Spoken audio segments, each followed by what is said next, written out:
पुनः भारतीय जनता पार्टी की सरकार माननीय नरेंद्र मोदी जी के नेतृत्व में बनेगी और पुनः कमल लहराएगा। अगर आवास मिल रहा है तो सबको मिल रहा है, किसी भेदभाव से नहीं मिल रहा है। जब मोदी जी आए थे तो सब सेकुलर गैंग इकट्ठा हो जाता था। अब मोदी जी आए तो सेकुलर गैंग की अवधारणा को समाप्त किया। राहुल गांधी पहले देश जोड़ने की बात कर रहे हैं, वो 70 सालों में कश्मीर को तो जोड़ नहीं पाए भारत से। क्या नाम है आपका? मैं डॉक्टर वासुदेव पांडे। अच्छा, ये बताइए कि प्रधानमंत्री नरेंद्र मोदी क्या तीसरी बार देश के प्रधानमंत्री बन पाएंगे? बिल्कुल, उसका आप जीता जागता उदाहरण देख रहे हैं। सामने प्रतिमा अभी उन्होंने उसका शिलान्यास किया है और देश में देश की रक्षा के लिए, देश के गौरव के लिए, देश के सम्मान के लिए निरंतर प्रधानमंत्री जी तत्पर हैं और भारत के 125 करोड़ देशवासी उनके वोट करने के लिए हर वक्त तैयार हैं और पुनः भारतीय जनता पार्टी की सरकार बनेगी। माननीय नरेंद्र मोदी जी के नेतृत्व में देश का गौरव और सम्मान बरकरार रहेगा। हमारा भी यही विचार है कि नरेंद्र मोदी जी पुनः वापस आएंगे। क्यों? ऐसा लग रहा है युवाओं का भी जोर है अच्छा। और अकेले वो ऐसे व्यक्ति हैं कि वही दोबारा प्रधानमंत्री बन सकते तो हैं। ये जो राहुल गांधी की भारत जोड़ो यात्रा चल रही है, इन सबसे फर्क नहीं पड़ेगा? कोई फर्क नहीं पड़ेगा। क्यों? बिल्कुल नहीं, कोई भीड़ ही नहीं है, साफ सुथरी छवि है ही नहीं। और ये विपक्ष के सारे नेता एक मंच पर आने की जो कोशिश कर रहे हैं, ये सब नाकाम हो जाएगी। क्या नाम है अंकल? रमाकांत त्रिपाठी, कहाँ से आए हैं आप? सिद्धार्थनगर से। अच्छा, ये बताइए कि क्या आपको लगता है कि पीएम मोदी तीसरी बार पीएम बनेंगे? हाँ, बनेंगे, निश्चित बनेंगे। क्यों, क्या ऐसा है? विकास, विकास, सुरक्षा। अच्छा, राहुल गांधी को लेकर जो परसेप्शन बन चुका था कि वो ग्राउंड पे नहीं है, लेकिन इन दिनों वो भारत जोड़ो यात्रा कर रहे हैं, तो इसका कोई असर पड़ेगा 2000? सब दिखावा है मात्र, सब दिखावा है। और सारा विपक्ष जो एक मंच पर आने की कोशिश कोई दिक्कत नहीं है, फिर प्रधानमंत्री बनेंगे राहुल गांधी। तो क्या ऐसा क्या लगता है? विपक्ष का कहना है कि बेरोजगारी है, महंगाई है। वो सब कुछ नहीं है, सब झूठ बोल रहे हैं। आप देखिए कहाँ से कहाँ पहुँच गया विकास पिछले 70 साल और 7 साल 8 साल में क्या हुआ।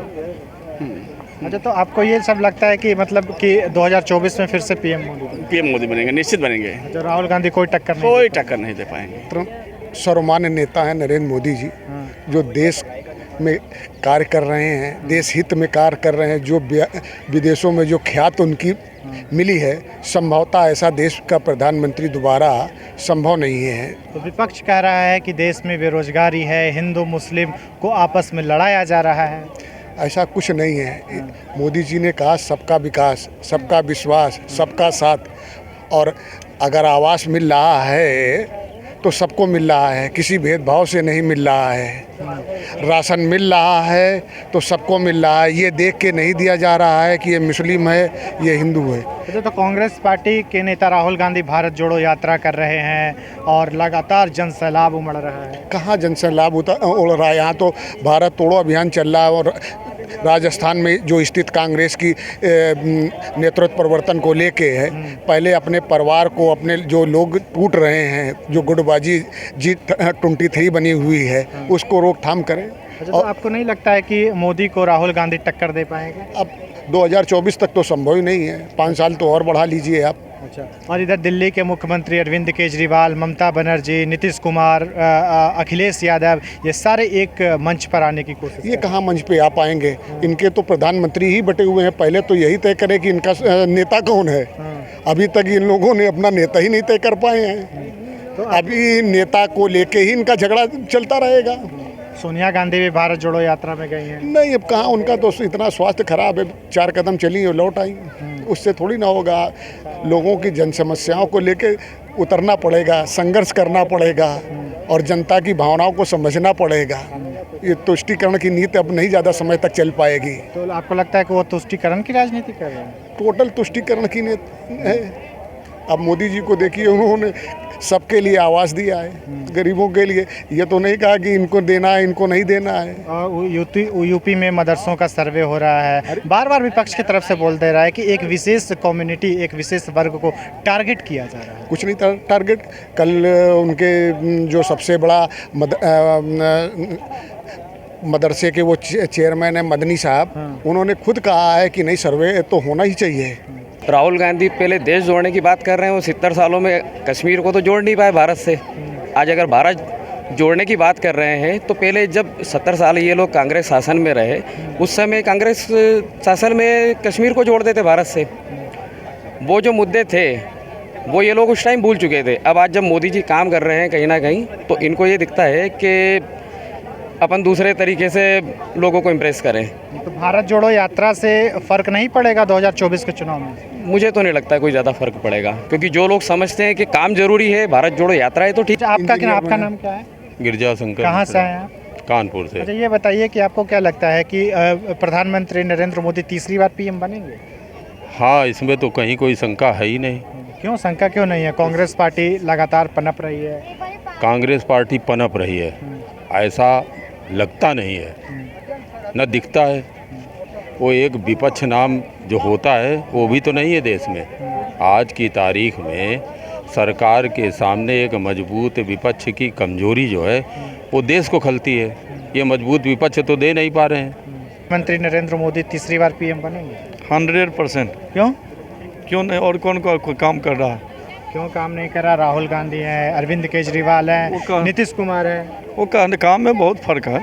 क्या फ़र्क है जरा बताओ? बहुत फ़र्क है, जो अभी बहुत फ़र्क आ गया। रोड का फ़र्क आ गया, काम का फ़र्क आ गया।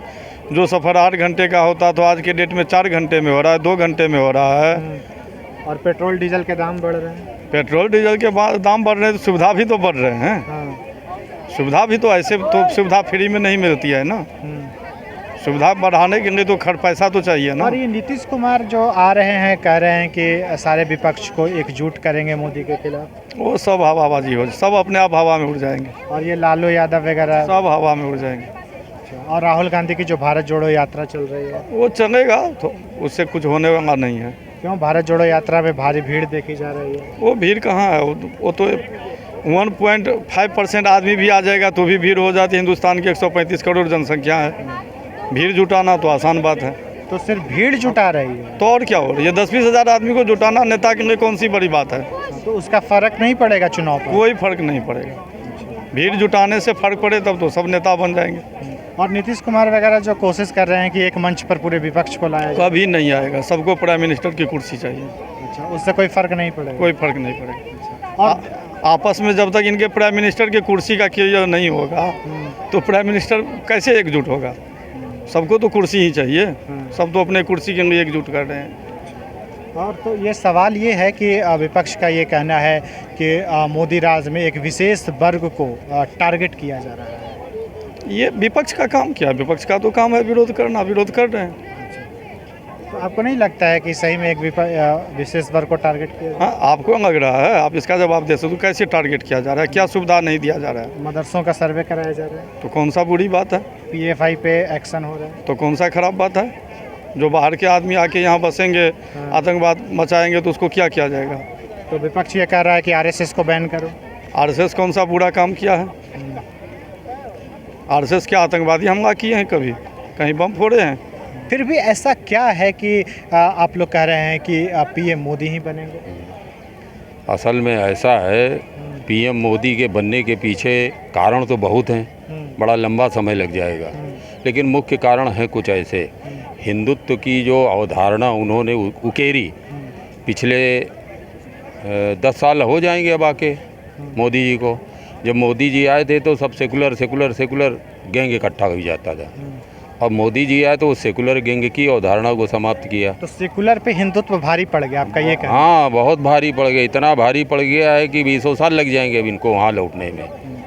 और ये भारत जोड़ो यात्रा से कुछ फ़र्क पड़ेगा? देखिए, भारत जोड़ो यात्रा का जो मूल है उसको समझने की ज़रूरत है। बिखर रहा कोई जो कुनवा है उसको कैसे बनाए रखा जाए, वो बाकी प्रयास है। और कोई ऐसा प्रयास नहीं कि वो कोई देश के लिए अच्छा काम कर पाएंगे या देश उनके साथ खड़ा हो जाएगा, ऐसा कहीं कुछ नहीं है। देश मोदी जी के साथ है। ये वही लोग हैं, इनके पिता हैं, इनकी पार्टी का परिवार है, जिन्होंने भारत को तोड़ने में अपना योगदान किया था। भारत धर्म विशेष के लिए तोड़ा गया था और ये जोड़ने की बात करते हैं। ये कभी नहीं भारत को जोड़ पाए हैं, न जोड़ पाएंगे। इनका खोखलापन है जो लोगों को दिखावे के रूप में छलने का प्रयास कर रहे हैं। और कांग्रेस आने वाले समय में हमें नहीं दिख रही है कि वो आगे बढ़ पाएगी। पुनः भारतीय जनता पार्टी की सरकार माननीय नरेंद्र मोदी जी के नेतृत्व में बनेगी और पुनः कमल लहराएगा। ये सारा विपक्ष जो एक मंच पर आने की कोशिश कर रहा है अरविंद केजरीवाल, नीतीश कुमार, अखिलेश यादव, ममता बनर्जी,